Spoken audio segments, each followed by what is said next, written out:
The mind chooses to remember what it wants to remember and not what really happened. Guys, welcome to my kitchen. Today I'm going to be making dinner, and as I cook, we're going to have a chat. So first things first, I want to get broccoli out.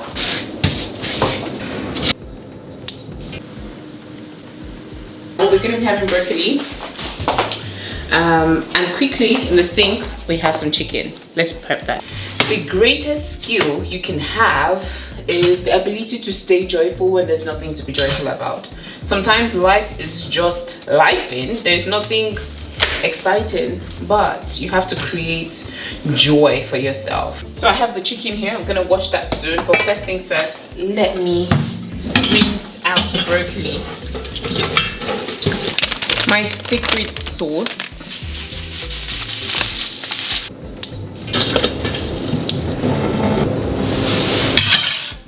Making chicken thighs. I actually think that's the juiciest part of the chicken. The breast is good if you're trying to lose weight, but if you want chicken that is succulent, you need to be having the chicken thigh. I learned something recently that nostalgia normally leaves people with like a negative feeling, especially for people that are very introverted, tend to think a lot and tend to, you know, over process things. Why is this? The mind typically doesn't remember what happened the way it happened.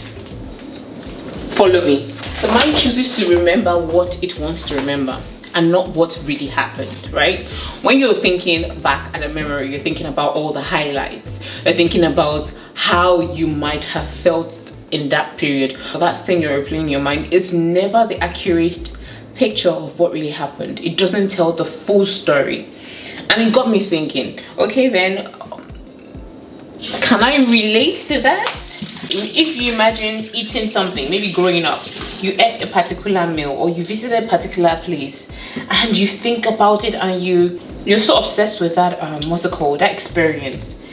If you get to experience that thing again, I can tell you that you would not feel the same way. So that made me start thinking that, what if nostalgia could really be leaving a negative impact? Of course, it's good to reflect, but not to dwell there in a way that you can't enjoy and be present in your today. You're so nostalgic about what you have experienced that you forget the full reality of what happened. Prime example, children of Israel. When they were in the wilderness, of course, the wilderness was not Canaan. The wilderness was not a place that they were looking forward to, but it was the process of getting to the promised land, right? They became nostalgic of Egypt. And what happened? They were now complaining that they missed the cucumbers. Who likes cucumbers? Do you? I don't, actually. Cucumbers of all things. The cucumbers of Egypt. They were, you know, reliving it. They didn't relive the full picture. The picture of bondage. They didn't relive the full picture. The picture of not being in the place that God wanted them to be. So, yes, it's good to think back on the good old times or the good old days. But let them stay in the good old days. It's just like someone thinking, oh, this person was the best person ever. Yes. In full context, when you keep going back to the past and you're not happy or content with your present, you will never live a life where you are, you know, joyful and you are forward looking. You would always never be happy.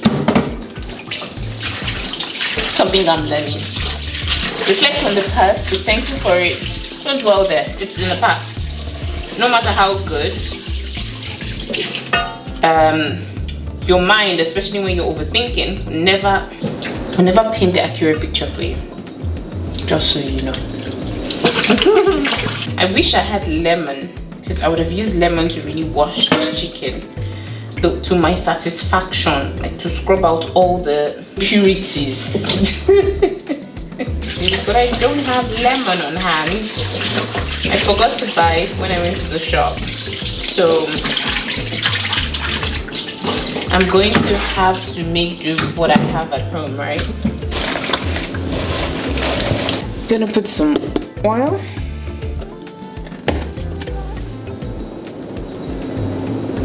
Not enough.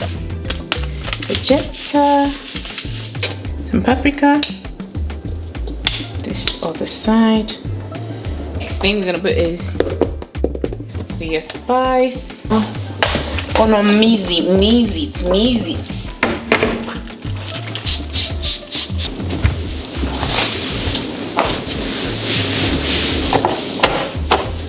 So we're gonna put this. Our broccoli goes in next with no water, very little water actually. So broccoli, I'm gonna cover it and allow that to cook. Going to put that in.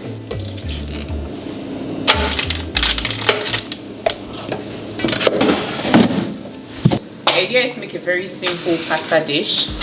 I have 3 things on hand. This already has some fungi, some mushrooms in it.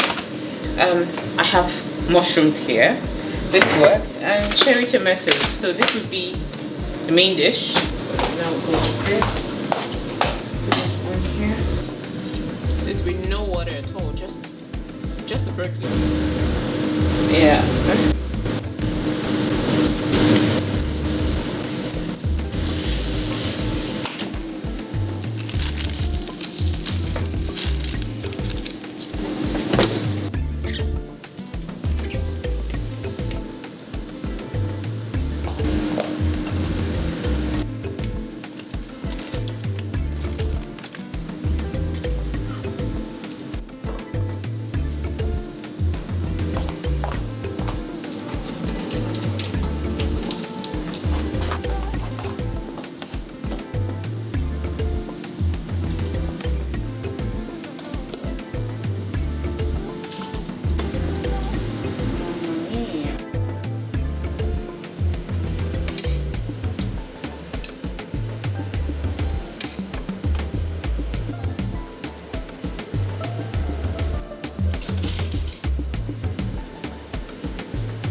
Dinner's ready.